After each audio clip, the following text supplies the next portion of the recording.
ಇದು ನಿನಗೆ ಸರಿ ಅನ್ಸುತ್ತದೆ.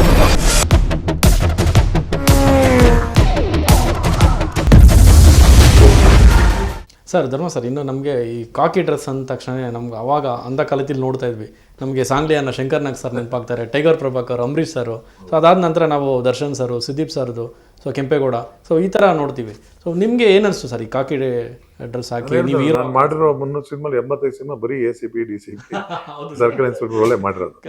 ಅದರಲ್ಲಿ ಲಕ್ಕಿಲಿ ಏನಂದ್ರೆ ಈ ಸಿನಿಮಾದಲ್ಲಿ ಪೊಲೀಸ್ ಆಫೀಸರೇ ಆದ್ರೂ ಸ್ಟೇಷನ್ ಅಲ್ಲಿ ಏನು ಎಂಕ್ವೈರಿ ಏನು ಮಾತಾಡೋದಿರುತ್ತೆ ಅಲ್ಲಿ ಬಿಟ್ರೆ ಇನ್ನೆಲ್ಲೂ ಪೊಲೀಸ್ ಡ್ರೆಸ್ ಹಾಕಿಲ್ಲ. ಕ್ಯಾರೆಕ್ಟರ್ ಪೊಲೀಸೇ, ಬಟ್ ಎಲ್ಲ ನಮ್ಮ ಡೈರೆಕ್ಟ್ರು ನಾರ್ಮಲ್ ಡ್ರೆಸ್ಸಲ್ಲೇ ಎಂಕ್ವೈರಿಗೆಲ್ಲ ಇದು ಮಾಡ್ತಾರೆ. ಯಾಕಂದ್ರೆ ಇದು ಅನ್ಅಫಿಷಿಯಲಿ ಎಂಕ್ವೈರಿ ಮಾಡೋಕೆ ಆ ಥರನೇ ಈ ಸಬ್ಜೆಕ್ಟ್ ಇರೋದು.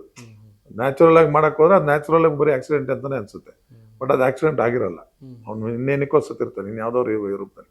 ಅದನ್ನ ಕಂಡುಹಿಡಿಬೇಕು ಅಂದ್ರೆ ನಾವು ಅಫಿಷಿಯಲಿ ಹೋಗೋಕ್ಕಾಗಲ್ಲ. ಸೊ ಅನ್ಅಫಿಷಿಯಲಿ ಹೋಗ್ಬೇಕಂದ್ರೆ ಸೊ ಡ್ರೆಸ್ ತೆಗೆದು ನಾರ್ಮಲ್ ಡ್ರೆಸ್ಸಲ್ಲೇ ಇದು ಮಾಡೋದು. ಸೊ ಈ ಸಿನಿಮಾಲಿ ಏನಂದ್ರೆ ನನಗೆ ಪೊಲೀಸ್ ಕ್ಯಾರೆಕ್ಟರ್ ಸ್ವಲ್ಪ ಈಸಿನೇ, ಯಾಕಂದ್ರೆ ಅಷ್ಟೊಂದು ಸಿನಿಮಾ ಮಾಡೋದ್ರಿಂದ ಎಕ್ಸ್ಪೀರಿಯನ್ಸ್ ಇರುತ್ತೆ. ಬಟ್ ಇದರಲ್ಲಿ ಏನಂದರೆ ಟೋಟಲ್ ಒಂದು ಫ್ಯಾಮ್ಲಿಲಿ, ನನ್ನ ಫ್ಯಾಮ್ಲಿಲೇ ಈ ಥರ ತೊಂದರೆ ಆಗಿರೋದ್ರಿಂದ, ನನ್ನ ಫ್ಯಾಮ್ಲಿಯಿಂದನೇ ಬೇರೆಯವ್ರಿಗೆ ತೊಂದರೆ ಆಗಿರೋದ್ರಿಂದ ಅದನ್ನು ಕಾನೂನು ಮೂಲಕ ನಾವು ಅದನ್ನು ಇನ್ವೆಸ್ಟಿಗೇಷನ್ ಮಾಡೋಕ್ಕಾಗದೇ ಇದ್ದು ಬೇರೆ ರೀತಿಯಲ್ಲಿ ಮಾಡಬೇಕು ಅನ್ನೋದು ಈ ಸಬ್ಜೆಕ್ಟ್ ನನಗೆ ಸಿಕ್ಕಿರೋ ಅವಕಾಶ. ಮರ್ಡರ್ ಮಿಸ್ಟರಿ ಅಂತ ಇನ್ವೆಸ್ಟಿಗೇಷನ್ ಸ್ಟಾರ್ಟ್ ಮಾಡ್ತಾರೆ. ಆ ಇನ್ವೆಸ್ಟಿಗೇಷನ್ ಹೋಗ್ತಾ ಹೋಗ್ತಾ ಹೋಗ್ತಾ ಆಧ್ಯಾತ್ಮಿಕದ ಇನ್ವೆಸ್ಟಿಗೇಷನ್ ಸ್ಟಾರ್ಟ್ ಆಗ್ಬಿಡುತ್ತೆ, ಆಧ್ಯಾತ್ಮಿಕ ಇನ್ವೆಸ್ಟಿಗೇಷನ್ ಚೇಂಜ್ ಆಗ್ಬಿಡುತ್ತೆ. ಈಗ ಒಂದು ಆಕ್ಷನ್ ಮೂವಿ ಅಂತ ಹೇಳಿದ್ರೆ ಅಲ್ಲಿ ಆಕ್ಷನ್ ಡ್ರಾಮಾ ಇರುತ್ತೆ, ಇಲ್ಲಿ ಬ್ರೈನ್ ಗೇಮ್. ಅಲ್ಲಿ ಏನು ಪ್ಲಾನ್ ಏನಾಗಿರ್ಬೋದು, ಬ್ರೈನ್ ಉಪಯೋಗಿಸ್ತಾರಲ್ಲ ಆ ತರದ ಇನ್ಸ್ಪೆಕ್ಟರ್ ಕ್ಯಾರೆಕ್ಟರ್ ಇದು. ಆ ತರ ಒಳಗಡೆ ಡೀಪ್ ಆಗಿ ಹೋಗ್ತಾ ಹೋಗ್ತಾ ಹೋಗ್ತಾ ಹೋಗ್ತಾ ಲಾಸ್ಟ್ ಬಂದ ಇದು ಅಂದ್ರೆ ಜನಗಳಿಗೆ ಏನ್ ಅನ್ಕೊಂಡಿದಾರಲ್ಲ, ಯಾಕೆ ಹೋದ ಜನ್ಮದ್ದು ಈ ಜನ್ಮಕ್ಕೆ ಶಿಫ್ಟ್ ಆಗುತ್ತೆ ಅಂತ ಅನ್ಕೊಂಡಿದಾರಲ್ಲ, ಅದಕ್ಕೆ ನನ್ನ ಇಮ್ಯಾಜಿನೇಷನ್ ಅಲ್ಲಿ, ನನ್ನ ಕಲ್ಪನೆಯಲ್ಲಿ ಒಂದು ಜಸ್ಟಿಫೈನ ಒಂದು ಸ್ವಾಮೀಜಿ ಮೂಲಕ ಪಡಿಸ್ಬಿಡ್ತಿಲ್ಲ. Super super sir. ಇನ್ನು ಈ ಕತೆ ಆಯ್ಕೆ ಮಾಡ್ಕೊಳ್ಳೋದಕ್ಕೆ ರೀಸನ್ ಏನು ಸರ್? ನೀವು ಈ ಕತೆ ಆಯ್ಕೆ ಮಾಡ್ಕೊಳ್ಳೋದು? ಇಲ್ಲ, ನಾನು ಗೋಪಾಲ್ ಡೈರೆಕ್ಟಾಗಿ ಹೇಳಿದೆ, ನಾನು ಒಂದು ಪಾಪ ಇವ್ರು ನನ್ನೇ ಮಾಡಬೇಕು ಇದರಲ್ಲಿ ಅಂತಂದರು. ಸೊ ನಾನೇನು ಹೇಳಿದೆ, ನಾನು ಹೇಗೆ ಡೈರೆಕ್ಟಾಗಿ ಹೇಳಿದೆ, ನಾನು ನಾಟ್ ಮಾರ್ಕೆಟ್ ಇರೋ ಇದಲ್ಲ, ಸ್ವಲ್ಪ ಯೋಚನೆ ಮಾಡಿ, ಸುಮ್ಮನೆ ನಿಮಗೆ ಪಾಪ ನಾಳೆ ಬ್ಲೇಮ್ ಮಾಡಬಾರ್ದು, ನಿಮ್ಗೆ ಹಿಂಗಿರಿ ನನ್ನ ಇದು ಮಾಡೋ ಬದಲು ಬೇರೆ ಹಾಕೊಂಡು ಅಟ್ಲೀಸ್ಟ್ ನನಗೆ ಮೇಜರ್ ಸಪೋರ್ಟಿಂಗ್ ರೋಲ್ ಆ ಥರ ಮಾಡಿ ಈ ಥರ. ಇಲ್ಲ ಸರ್, ನನಗೆ ಸಬ್ಜೆಕ್ಟ್ ಮೇಲೆ ನಂಬಿಕೆ ಇದೆ, ನನ್ನ ಸಬ್ಜೆಕ್ಟ್ ನನಗೆ ಹೀರೋ, ಅದರಲ್ಲಿ ಒಂದು ಅದಕ್ಕೆ ಕರೆಕ್ಟಾಗಿ ತೂಕಿಸ್ಕೊಂಡು ಹೋಗೋವಂಥದ್ದು ಕ್ಯಾರೆಕ್ಟರ್ ನಿಮಗಿದೆ, ನೀವು ಮಾಡ್ತೀರ ಅನ್ನೋದ್ಮೇಲೆ ನಾನು ನಿಮ್ಮನ್ನ ಇದು ಮಾಡ್ತಿರೋದು ಅಷ್ಟೇ.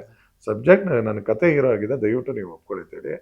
ಇದು ಮಾಡೋ ಕತೆನೂ ಹಂಗೆ ಇದೆ, ಬಟ್ ಸಖತ್ತು ಜವಾಬ್ದಾರಿಯುತ ಪಾತ್ರ ಅದು. ಲಕ್ಕಿಲಿ ನನಗೆ ಸಿಕ್ತು, ಅದು ಚೆನ್ನಾಗಿ ನನಗೆ ಇಂದ ತೆಗೆದಿದ್ದಾರೆ ಅವರು ಆಕ್ಟಿಂಗ್ ಎಲ್ಲ. ಕನ್ನಡದಲ್ಲಿ ಕೆಲವೇ ಅಂಡರ್ ಪ್ಲೇ ಕ್ಯಾರೆಕ್ಟರ್ ಮಾಡ್ತಾರೆ, ಅಂಡರ್ ಪ್ಲೇ ಆಕ್ಟಿಂಗ್ ಅದು.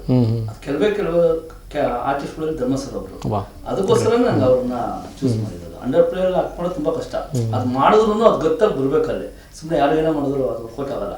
ಸೊ ಅದು ಮಾಡಿದಾಗ ಸಖತ್ ಫೀಲ್ ಆಗೋಂಥ ಕೆಲವೇ ಆರ್ಟಿಸ್ಟ್ಗಳಲ್ಲಿ ಧರ್ಮಸರ್ ಅವರು, ಅದಕ್ಕೋಸ್ಕರ ಸರ್. ಇನ್ನಾಗಲೇ ಧರ್ಮ ಸರೇ ಹೇಳಿದ್ರು ಕಥೆನೇ ಹೀರೋ ಅಂತ ಹೇಳಿ. ಸೊ ಕತೆ ಮೇಲೆ, ಕಂಟೆಂಟ್ ಮೇಲೆ ನಿಮ್ಗೆ ಎಷ್ಟು ನಂಬಿಕೆ? ಸ್ಟ್ರಾಂಗ್ 100%. ನಾನು ದುಡ್ತಾ ಮುಂದೆ ಹಾಕಿದ್ದೀನಿ ಅಂತ ಹೇಳಿದ್ರೆ ಅಷ್ಟು ಕಾನ್ಫಿಡೆನ್ಸ್ ಇತ್ತು ಅಂತ ನನಗೆ. ಕಾಮನ್ ದುಡ್ತಾ ಮುಂದೆ ಹಾಕಿದ್ದೀನಿ, ಬೇರೆ ಬೇಡ ಅಂತ. ಅದು ರಾಜಗೌಡ ಸರ್ ನಂಗೆ ಸಖತ್ ಹೆಲ್ಪ್ ಮಾಡಿದ್ರು. ರಾಜಗೌಡ ಸರ್ ಬಿಗಿನಿಂದ ಲಾಸ್ಟ್ ಅವ್ರನ್ನು ನನಗೆ ಹೆಲ್ಪ್ ಮಾಡಿದ್ರು, ಜೊತೆಲೂ ಇದ್ರು ಅವರು. ನನ್ನ ಕಾನ್ಫಿಡೆನ್ಸ್ ಇದ್ಮೇಲೆ ಅವರು ಸರ್ ಸಬ್ಜೆಕ್ಟ್ ಕೇಳಿದ್ಮೇಲೆ ಕಾನ್ಫಿಡೆನ್ಸ್ ಆದ್ಮೇಲೆ ಅವ್ರು ಇದು ಮಾಡಿದ್ರಲ್ಲ, ಎಲ್ಲ ಸಪೋರ್ಟ್ ಮಾಡಿದ್ರು ಸರ್. ಧರ್ಮ ಸರ್ ಆಕ್ಚುಲಿ ಜಿಜಿ ಸರ್ ಇರ್ಬೋದು, ಮಂಜು, ನಮ್ಮ ಮೈಸೂರು ಮಂಜು ಇರ್ಬೋದು, ರಾಜಗೌಡ ಸರ್ ಇರ್ಬೋದು, ನಮ್ಮ ಜೊತೆ ಸಚ್ಚಿ, ಮಂಜು ಕೃಷಿ, ಯಾರು ರವಿಕಿಶೋರ್, ಯಾರು ಆಕ್ಟ್ ಮಾಡಿದಾರೋ ಅವರೆಲ್ಲ ಬೇರೆ ತರ ನಾನು ಸಖತ್ ಹೆಲ್ಪ್ ಮಾಡಿದ್ರು. ನನ್ನ ಸ್ಮಾರ್ಟ್ ಅಲ್ಲಿ ಇರ್ಬೋದು, ಅಲ್ಲಿ ನನಗೆ ಪ್ರೊಡಕ್ಷನ್ ಅಲ್ಲಿ ಇರ್ಬೋದು, ಎಲ್ಲದಕ್ಕೂ. ಆಮೇಲೆ ಡಿಜಿಟಲ್ ಸಂಬಂಧಪಟ್ಟಂಗೆ ಅವರೆಲ್ಲ ಹೆಲ್ಪ್ ಮಾಡಿದ್ರು. ಅಂದ್ರೆ ನಮ್ಗೆ ನಾಲೆಡ್ಜ್ ಇರಲ್ಲ, ಅವರು ಟೇಕಪ್ ಮಾಡ್ಕೊಂಡು ಎಲ್ಲ ಪೂರ್ತಿ ಇದು ಮಾಡಿದ್ರು. ಅವ್ರ ಪಾತ್ರನ ಬಿಟ್ಟು ಎಕ್ಸ್ಟ್ರಾ ಅಡಿಷನಲ್ ಆಗಿ ಅವರೆಲ್ಲ ನನಗೆ ಸಪೋರ್ಟ್ ಮಾಡಿದಕ್ಕೋಸ್ಕರ ಇಷ್ಟು ಚೆನ್ನಾಗಿ ಫೈನಲಿ ಬಂದಿದ್ದೀನಿ. Super sir. ಇನ್ನು ಗಿರಿಜಮ್ಮ ಅವ್ರ ಬಗ್ಗೆ ಮಾತನಾಡಲೇಬೇಕು ಸರ್. ಸೊ ಹೇಗೆ ಅನಿಸ್ತು ಸರ್ ಗಿರಿಜಮ್ಮ ಅವ್ರ ಜೊತೆ? ನಾನು ಧರ್ಮ ಸರ್ ತಾಯಿ ಕ್ಯಾರೆಕ್ಟರ್ ಗಿರಿಜಮ್ಮ ಬೇಕು ಅಂತಾನೆ ಮಂಜುಗೆ ಕ್ಲೋಸ್ ಇದ್ರು. ಅವ್ರ ಫಿಲಮ್ ಅಲ್ಲಿ ಮಾಡಿದ್ರು, ಶಂಭು ಮಾದೇವ ಅಂತ, ಮಂಜು ಮೈಸೂರು ಅವ್ರ ಇದ್ರಲ್ಲಿ. ಅವ್ರ ಜೊತೆ ಅವರೇ ಬೇಕು ಅಂತ ಹೇಳಿ ಒಂದು ಡೆಪ್ತ್ ಇರುತ್ತೆ ಅವ್ರು ಮಾಡಿದ್ರೆ ಅಂತ ಹೇಳಿ ಅವ್ರು ಕೇಳಿದ್ವಿ. ಅವ್ರು ಹೋಗಿ ಅವ್ರು ಮಂಜು ಸರ್ಗೆ ಚೆನ್ನಾಗಿ ಗೊತ್ತಿರೋದ್ರಿಂದ ಒಪ್ಕೊಂಡ್ರು. ಅವರೆಲ್ಲ ನಾನು ತಲೆಲಿದ್ದು ಅವರೇ ಮಾಡ್ಬೇಕು ಅಂತ ಹೇಳಿ, ಯಾಕಂದ್ರೆ ಅವ್ರು ಸಕ್ಕ ನ್ಯಾಚುರಲ್ ಆರ್ಟಿಸ್ಟ್ ಅವರು. ಅವ್ರು ಏನೇ ಮಾಡಿದ್ರು ಮಾಮೂಲಿ ಮಾಡ್ತಾ ಇದಾರೆ ಅನ್ಸುತ್ತೆ, ಅದಂತ ಡ್ರಾಮಾ ಅನ್ಸಲ್ಲ, ಏನೂ ಅನ್ಸಲ್ಲ. ಸೊ ಅವ್ರು ಬೇಕು ಅಂತ ಹೇಳಿ ಅವನು ಕೇಳಿ ಮಾಡಿಸಿದ್ದಾರೆ. ಸರ್ ಇನ್ನು ಸಿನಿಮಾ ಅಂದ ತಕ್ಷಣ ನಮಗೆ ಎಲ್ಲ ಈಗ ಪ್ಯಾನ್ ಇಂಡಿಯಾ ಮೂವಿ, ಸೊ ಆ ಥರನೇ ಎಲ್ಲ ಆ ಥಾಟಲ್ಲೇ ಇದೀವಿ ಸರ್. ನಾವು ಸಿನಿಮಾ ಥಿಯೇಟ್ರಿಗೆ ಯಾಕೆ ಬರಬೇಕು ಸರ್? ಈ ಸಿನಿಮಾ ಯಾಕೆ ನೋಡ್ಬೇಕು, ನೈಟ್ ರೋಡ್ ಸಿನಿಮಾ ಅಂತ? ಅಲ್ಲ, ನೈಟ್ ರೋಡ್ ಸಿನಿಮಾ ಯಾಕೆ ನೋಡಬೇಕು ಅಂದರೆ, ಈಗ ಎಂಟರ್ಟೈನ್ಮೆಂಟ್ ಒಂದೇ ಅಲ್ಲ, ಈಗ ಎಂಟರ್ಟೈನ್ಮೆಂಟಲ್ಲೂ ಮೆಸೇಜ್ ಓರಿಯೆಂಟೆಡ್ ಸಬ್ಜೆಕ್ಟ್ ಅಂತ ಇರುತ್ತೆ. ಇದು ಖಂಡಿತವಾಗ್ಲೂ ತುಂಬಾ ಮನುಷ್ಯನಿಗೆ ತುಂಬಾ ಅರ್ಥವಾಗಿರೋಂಥ ಒಂದು ಮೆಸೇಜ್ ಓರಿಯೆಂಟೆಡ್ ಸಬ್ಜೆಕ್ಟ್ ಇದು. ಅದರಲ್ಲಿ ನಾವು ಕಾಮಿಡಿನೂ ಬಿಡದೆ ಎಂಟರ್ಟೈನ್ಮೆಂಟು ಮಿಕ್ಸ್ ಮಾಡಿಕೊಂಡು ಅವ್ರಿಗೆ ಎಲ್ಲೂ ಬೋರ್ ಆಗ್ದಂಗೆ ಮಾಡೋದಕ್ಕೆ. ಅದ್ರ ಜೊತೆಗೆ ಹೇಳೋದು ಅಂದ್ರೆ, ಈಗ ಪ್ಯಾನ್ ಇಂಡಿಯಾ ಮೂವಿ ಅಂದ್ರೆ ನಿಮ್ಗೆ ಗೊತ್ತು, ನಾರ್ಮಲ್ ಥಿಯೇಟ್ರಲ್ಲೂ ಸರಿಯಾಗಿ ಇಟ್ಟಿರ್ತಾರೆ ರೇಟು. ಬಟ್ ನಾವು ಆ ಥರ ಯಾವ ರೇಟು ಇಟ್ಟಿಲ್ಲ. ನಾರ್ಮಲ್ ಬಡವರ್ಗದವರು ನೋಡೋ ಅಂಥ ರೇಟಲ್ಲೇ ಥಿಯೇಟ್ರಲ್ಲೇ ಇಟ್ಟಿದ್ದೀವಿ. ಅದು ಖಂಡಿತ ಬಂದು ನೋಡಿದವ್ರಿಗೆ 100% ಅದಕ್ಕೆ ವ್ಯಾಲ್ಯೂ ಸಿಗುತ್ತೆ. ಅದಕ್ಕೆ ಒಂದು ಅವ್ರ ಲೈಫ್ ಸ್ಟೈಲ್ ಏನಾದ್ರು ಒಂದು ಮನವರಿಕೆ ಮಾಡ್ಕೊಳ್ಳೋಂಥ ಒಂದು ಸಬ್ಜೆಕ್ಟ್ ಇದು. 100% ನೋಡಿದವ್ರಿಗೆ ಒಂದ್ ಕಡೆ ಅನ್ಸುತ್ತೆ, ಒಂದು ಭಯ, ಭಕ್ತಿ, ಗೌರವ ಮೂರು ಬರುತ್ತೆ ಈ ಸಿನಿಮಾ ನೋಡಿದ್ರೆ. ಆ ನಂಬಿಕೆ ನಮಗಿದೆ. ಎಸ್ ಜಿಜಿ ಅವರೇ, ಇನ್ನು ಸಿನಿಮಾ ಯಾಕೆ ಬರಬೇಕು, ನೈಟ್ ರೋಡ್ ಸಿನಿಮಾ ಯಾಕೆ ನೋಡಬೇಕು ಅನ್ನೋದಾದ್ರೆ? ಸರ್ ಅದೇ ಸರಿ ಹೇಳ್ದಂಗೆ ಏನಾಗುತ್ತೆ ಅಂದರೆ, ಈಗ ಎಂಟರ್ಟೈನ್ ಜೊತೆಗೆ ಸಿನಿಮಾದಲ್ಲಿ ನೋಡಿದಾಗ ಒಂದೇನೋ ಮೈಂಡಿಗೆ ಫ್ರೆಶ್ ಆಗುತ್ತೆ. ಹೌದಪ್ಪ ಇದು ನಿಜ, ಸಮಾಜದಲ್ಲಿ ನಡೀತಾ ಇರೋದು ಈ ಥರ ಆಗುತ್ತೆ. ಸೊ ಸಂದೇಶ ನಾನು ನೇರವಾಗಿ ಹೇಳೋಕ್ಕಾಗಲ್ಲ ಸರ್. ಸಿನಿಮಾದ ಮೂಲಕ ಏನಂದರೆ ಅದು ಹೇಳಿರಲ್ಲ, ಆದ್ರೆ ಲಾಸ್ಟಲ್ಲಿ ಅದು ಮೈಂಡ್ಗೆ ಹೋಗ್ಬಿಟ್ಟಿರುತ್ತೆ. ಸೊ ಆ ಥರ ಎಂಟರ್ಟೈನಿಂಗ್ ಹೇಳೋಕೆ ಮಾಧ್ಯಮ ಸಿನಿಮಾ. ನಮಗೆ ಒಂದು 2 ಅವರ್ ನಾವು ದುಡ್ಡು ಕೊಟ್ಟು ಬರ್ತೀವಿ ಅಂದಾಗ ನಮಗೆ ಸಿನಿಮಾ ನೋಡಿದ ಖುಷಿನೂ ಆಗಬೇಕು, ಜೊತೆಗೆ ಅದರಿಂದ ಏನಾದರೂ ಉಪಯೋಗನೂ ಆಗಬೇಕು ಅಲ್ವಾ.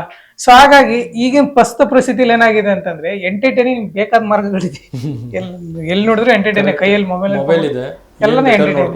ಸೊ ಒಂದು ನಮ್ಮ ಕನ್ನಡ ಸಿನಿಮಾ ಪ್ರೋತ್ಸಾಹ ಮಾಡ್ದಂಗೆ ಆಗುತ್ತೆ. ಜೊತೆಗೆ ಈ ತರದ ಸಿನಿಮಾಗಳನ್ನ ಬರೀ ಹೈ ಬಜೆಟ್ ಸಿನಿಮಾ ಅಲ್ಲ, ನೀವು ಹೇಳಿದಂಗೆ ಬರೀ ಪ್ಯಾನ್ ಇಂಡಿಯಾ ಸಿನಿಮಾ ಅಲ್ಲ, ನಮ್ಮ ಕನ್ನಡದಲ್ಲೂ ಕೂಡ ಈಗ ನೋಡ್ತೀವಿ. ಬೇರೆ ಇಂಡಸ್ಟ್ರಿ, ತಮಿಳ್ ಇರ್ಬೋದು, ಮಲಯಾಳಂ ಇರ್ಬೋದು ಸರ್, ಅಲ್ಲಿ ಲೋ ಬಜೆಟ್ ಸಿನಿಮಾಗಳು ಕೂಡ ಇವತ್ತು ಹಿಟ್ ಆಗ್ತವೆ, ಪ್ರೋತ್ಸಾಹ ಕೊಡ್ತಾ ಇದಾರೆ ಆಡಿಯನ್ಸ್. ಕಾರಣ ಏನಂದ್ರೆ, ಎಲ್ಲ ಆ ಟೀಮ್ಗಳಿಗೆ ಒಂದು ಪ್ರೋತ್ಸಾಹ ಕೊಡೋದ್ರಿಂದ ಆ ಟೀಮಿಂದ ಇನ್ನೊಂದೇನೋ ಹೊಸ ತರದ ಕತೆ ಬರುತ್ತೆ. ಸೊ ಈ ತರದ ಟೀಮ್ಗೆ ಪ್ರೋತ್ಸಾಹ ಮಾಡೋದ್ರಿಂದ ಸಿನಿ ಏನೋ ಒಂದು ಹೊಸದನ್ನ ಮಾಡ್ಬೋದು, ಹೊಸಬರಿಗೆ ಒಂದು ಅವಕಾಶ ಕೊಟ್ಟಂಗೆ ಆಗ್ಬೋದು, ಆ ದೃಷ್ಟಿಯಿಂದ ಇರ್ಬೋದು. ಆಮೇಲೆ ಒಂದು ಒಳ್ಳೆ ಸಿನಿಮಾ ಮಾಡಿದಾರನ್ನ ಕಾರಣಕ್ಕೆ ಅದನ್ನು ಜನ ಥಿಯೇಟ್ರಿಗೆ, ಇವತ್ತು ಥಿಯೇಟ್ರ್ ಏನಾಗಿದೆ, ಥಿಯೇಟ್ರ್ ಎಲ್ಲ ಹೋಗ್ತಾ ಇದೆ. ಸೊ ಥಿಯೇಟ್ರ್ ಉಳಿದ್ರೇನೆ ನಾಳೆ ಸಿನಿಮಾ ಉಳಿಯೋದು, ಸಿನಿಮಾ ಕಾರ್ಮಿಕರು ಉಳಿಯೋದು, ಸಿನಿಮಾ ಕಲಾವಿದರು ಉಳಿಯೋದು ಎಲ್ಲ ಆಗುತ್ತೆ. ಸೊ ಹಾಗಾಗಿ ಆ ಸಿನಿಮಾನ ನೋಡೋದ್ರ ಮೂಲಕನೇ ಏನು ಕನ್ನಡ ಉಳಿಸ್ಬೋದಾ ಅಂತ ಕೆಲವ್ರು ಕೇಳ್ಬೋದು, ಆ ಒಂದು ಅತಿರೇಕಕ್ಕೆ ಹೋಗ್ಬಿಟ್ಟು. ಸರ್ ಸಿನಿಮಾ ಒಂದು ಸಾಂಸ್ಕೃತಿಕವಾಗಿ ಬೆಳೆದ್ರೆ ಅಲ್ವಾ ಸರ್, ಯಾವ ದೇಶನೇ ಇರ್ಬೋದು, ರಾಜ್ಯನೇ ಇರ್ಬೋದು, ಸಾಂಸ್ಕೃತಿಕವಾಗಿ ಯಾವ್ದು ಬೆಳಿತಿದೋ ರಾಜ್ಯ, ಅದು ತನ್ನನ್ನು ತಾನು ಗುರ್ಸ್ಕೊಳ್ಳುತ್ತೆ ಅನ್ನೋದು ಒಂದಿದೆ. ಸೊ ಹಾಗಾಗಿ ಸಾಂಸ್ಕೃತಿಕವಾಗಿ ನಾವು ಬೆಳಿಬೇಕು ಅಂದ್ರೆ ಸಿನಿಮಾ ನೋಡಬೇಕು ಸರ್. ಖಂಡಿತ ಒಳ್ಳೆ ಮಾತು ಹೇಳಿದ್ರಿ ಸರ್. ಇನ್ನು ಸೊ ಸಿನಿಮಾ ಯಾಕೆ ಬರಬೇಕು ಥಿಯೇಟ್ರಿಗೆ ಜನ ಅನ್ನೋದಾದ್ರೆ ಸರ್, ನಮಗೆ ಏನು ಗೊತ್ತಾ ಸರ್, ಇನ್ಫಾರ್ಮೇಶನ್ ನಮಗೆ ಅದು ನಾವು ಯೂಟ್ಯೂಬಲ್ಲಿ ನೋಡ್ತೀನೋ, ಫೇಸ್ಬುಕ್ಕಲ್ಲಿ ನೋಡ್ತೀನೋ, ಬುಕ್ಕಲ್ಲಿ ಓದ್ತೀನೋ, ಏನೇ ಎಲ್ಲಾರು ಇರ್ಬೋದು. ಈ ಸಿನಿಮಾ ಬಂದರೆ ಸರ್ ಅವ್ರಿಗೆ ಯಾವ್ದಾದ್ರು ಒಂದು ಇನ್ಫಾರ್ಮೇಶನ್ ಸಿಗುತ್ತೆ, ಏನೋ ಒಂದು ಇನ್ಫಾರ್ಮೇಶನ್ ಸಿಗುತ್ತೆ, ಸಿನಿಮಾ ನೋಡೋರಿಗೆ ಗೊತ್ತಾಗುತ್ತೆ. ಅದು ಆ ಇನ್ಫಾರ್ಮೇಶನ್ಗೋಸ್ಕರ ಬರಬೇಕು. ಅದು ಏನು ಅಂತ ಹೇಳಿದ್ರೆ, ಎಂಜಾಯ್ ಮಾಡ್ಕೊಂಡು ಥ್ರಿಲ್ಲಿಂಗ್ ಆಗಿ ಬ್ರೈನ್ ಗೇಮ್ನ ಅವ್ರು ಗೆಸ್ ಮಾಡ್ತಾ ಹೋಗ್ಬೋದು, ಏನಾಗ್ಬೋದು ಅಂತ ಬ್ರೈನಿಗೆ ಕೆಲಸ ಕೊಟ್ಕೊಂಡು ನೋಡ್ಕೊಂಡು ಲಾಸ್ಟ್ ಒಂದು ಇನ್ಫಾರ್ಮೇಶನ್ ಇದೆ, ಆ ಇನ್ಫಾರ್ಮೇಶನ್ಗೋಸ್ಕರ ಬರ್ಬೋದು ಅದನ್ನ. ಆಮೇಲೆ ಹೇಳಿದ್ರಿ ಪ್ಯಾನ್ ಇಂಡಿಯಾ ಇಷ್ಟೋ ಕೋಟಿ ಯಾರ್ಯಾರು ಇಷ್ಟ ಖರ್ಚು ಮಾಡ್ಬೋದು ಸರ್. ನಮ್ದು ಅಂತ ಸಿನಿಮಾ ಒಳಗಡೆ ಥಿಯೇಟರ್ ಬಂದ್ಮೇಲೆ ಆ ಸಿನಿಮಾನೆಲ್ಲ ಮರ್ಸ್ಬಿಟ್ಟು ನಮ್ಮ ಸಿನಿಮಾನ ಅವ್ರ ಒಳಗಡೆ ಆಹ್ವಾನ ಮಾಡ್ಕೊಂತಾರ, ಅದೇ ಸರ್ ತಾಕತ್ತು. ಆ ತಾಕತ್ತು ಈ ಸಿನಿಮಾಗಿದೆ ಅಂತ ನಾನು ಹೇಳ್ತೀನಿ. 100% ಎಲ್ಲ ಸಿನಿಮಾನು ಮರ್ಸಿ ಈ ಸಬ್ಜೆಕ್ಟ್ ಒಳಗಡೆ ಹೋಗ್ಬೇಕು ಅದು.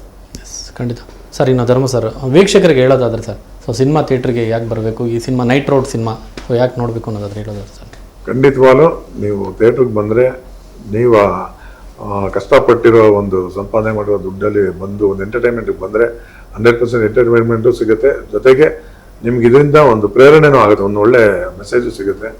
ದಯವಿಟ್ಟು ಕನ್ನಡ ಸಿನಿಮಾ ನೋಡಿ ಅಂತ ಹೇಳಲ್ಲ, ಯಾಕಂದ್ರೆ ಕನ್ನಡ ಸಿನಿಮಾ ನೋಡಲೇಬೇಕು, ಅದು ನಮ್ಮ ಕರ್ತವ್ಯ. ಅಂದರೆ ಇನ್ ದ ಸೆನ್ಸ್ ಒಂದು ಕನ್ನಡಕ್ಕೆ ಬೆಲೆ ಕೊಡಬೇಕು, ಅದಕ್ಕೆ ಉಳಿಸಿ ಬೆಳೆಸಿ ಅನ್ನೋದಲ್ಲ, ನಮ್ದನ್ನು ನಾವೇ ಕೇಳ್ಕೊಂಡು ಅರ್ಥ ಇರಲ್ಲ. ನಮ್ಮ ಸಿನಿಮಾನ ನೋಡಿ ದಯವಿಟ್ಟು ಬಂದು, ಇದು ನನ್ನ ರಿಕ್ವೆಸ್ಟು. ನಿಮ್ಗೆ ಖಂಡಿತ ಬೇಜಾರಾಗಲ್ಲ ಅನ್ನೋ ನಂಬಿಕೆ ನನಗಿದೆ. ಆದ್ದರಿಂದ ನೀವು ಈ ನೈಟ್ ರೋಡ್ ಅನ್ನೋ ಸಿನಿಮಾನ ಇದೇ ಶುಕ್ರವಾರ ರಿಲೀಸ್ ಆಗ್ತಾ ಇದೆ, ಮಿಸ್ ಮಾಡದೆ ಬಂದು ನೋಡಿ ಆಶೀರ್ವದಿಸಿ ಅಂತ ಕೇಳ್ಬೋದು ಸರ್. ಎಲ್ಲ ಆಡಿಯನ್ಸ್ಗಳು ನಾನು ಏನೊಂದು ಅಶ್ಯೂರೆನ್ಸ್ ಕೊಡ್ತೀನಿ ಅಂತ ಹೇಳಿದ್ರೆ, ಈ ಸಿನಿಮಾದಲ್ಲಿ ಕಾಮಿಡಿ ಇದೆ, ಸೆಂಟಿಮೆಂಟಲ್ ಇದೆ, ಎಲ್ಲದಕ್ಕಿಂತ ಇಂಪಾರ್ಟೆಂಟು ನೀವು ಯಾರು ಗೆಸ್ಸೇ ಮಾಡೋಕ್ಕಾಗದೇ ಇರೋ ಅಂತ ಸಸ್ಪೆನ್ಸ್ ಥ್ರಿಲ್ಲಿಂಗ್ ಇದೆ. ಅದು ಆ ಎಕ್ಸ್ಪೀರಿಯನ್ಸ್ನ ಫೀಲ್ ಮಾಡೋಕ್ಕೋಸ್ಕರ ನೀವು ಸಿನಿಮಾ ಬಂದರೆ ಗ್ಯಾರಂಟಿ ಯಾರೂ ಬೇಜಾರು ಮಾಡ್ಕೊಂಡ್ರೆ ಹೋಗ್ತೀರಾ. ಹೋದ್ಮೇಲೆ ಒಂದು 4-5 ಜನ ಸಿನಿಮಾ ತುಂಬ ಚೆನ್ನಾಗಿದೆ, ಕನ್ನಡದಲ್ಲಿ ಅಂತ ಒಂದು ಒಳ್ಳೆ ಮೂವಿ ಬಂದಿದೆ ಅಂತ ಕಳಿಸ್ತೀರಾ, ಅದು ನಾನು ಗ್ಯಾರಂಟಿ ಕೊಡ್ತೀನಿ. ಜಿ ಅವರೇ, ನೀವು ಹೇಳೋದಾದ್ರೆ?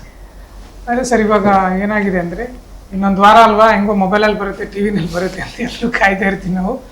ಸೊ ಎಲ್ಲ ಕಡೆನೂ ಸಿಗುತ್ತೆ, ಎಲ್ಲ ಸಿನಿಮಾಗಳು ಎಲ್ಲ ಕಡೆನೂ ಸಿಗುತ್ತೆ. ಥಿಯೇಟ್ರಿಗೆ ಅಂತ ಸಿನಿಮಾ ಮಾಡೋದು ಏನಕ್ಕಂದ್ರೆ, ಥಿಯೇಟ್ರ್ ಎಕ್ಸ್ಪೀರಿಯನ್ಸೇ ಬೇರೆ, ನಿಮಗೂ ಗೊತ್ತದು, ಎಲ್ರಿಗೂ ಗೊತ್ತಿರ್ತಕ್ಕಂಥ ವಿಚಾರನೆ.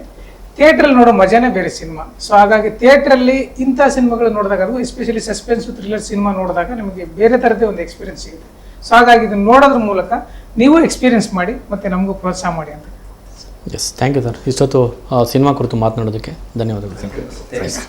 ಎಸ್, ನೋಡಿದ್ರಲ್ಲ ವೀಕ್ಷಕರು, ಇದಿಷ್ಟಾಗಿತ್ತು ನೈಟ್ ರೋಡ್ ಸಿನಿಮಾ ಕುರಿತಾದಂಥ ಮಾತುಕತೆ.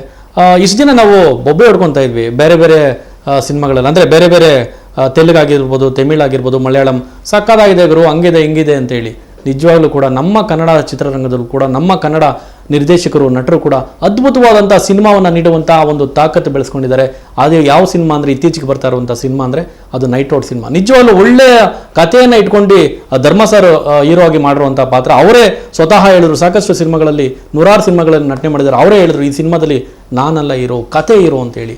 ಭಾಳ ಅದ್ಭುತವಾದಂಥ ಸಿನಿಮಾ. ದಯವಿಟ್ಟು ಇಂಥ ಸಿನಿಮಾಗಳನ್ನು ಥಿಯೇಟ್ರಿಗೆ ಹೋಗಿ ಸಿನಿಮಾವನ್ನು ನೋಡೋಣ, ಕನ್ನಡ ಸಿನಿಮಾವನ್ನು ಗೆಲ್ಲಿಸೋಣ ಅಂತ ಹೇಳ್ತಾ, ಮುಂದಿನ ಸಂಚಿಕೆಯಲ್ಲಿ ಇಂಥದ್ದೇ ಮತ್ತೊಂದು ವಿಶೇಷ ಸಂಚಿಕೆಯೊಂದಿಗೆ, ಅತಿಥಿಗಳೊಂದಿಗೆ ನಾವು ನಿಮ್ಮ ಮುಂದೆ ಹಾಜರಾಗ್ತೀವಿ. ನೋಡ್ತಾ ಇರಿ ನ್ಯೂಸ್ 12 ಕನ್ನಡ. ಇದು ನಿಮಗೆ ಸರಿ ಅನ್ಸುತ್ತದೆ.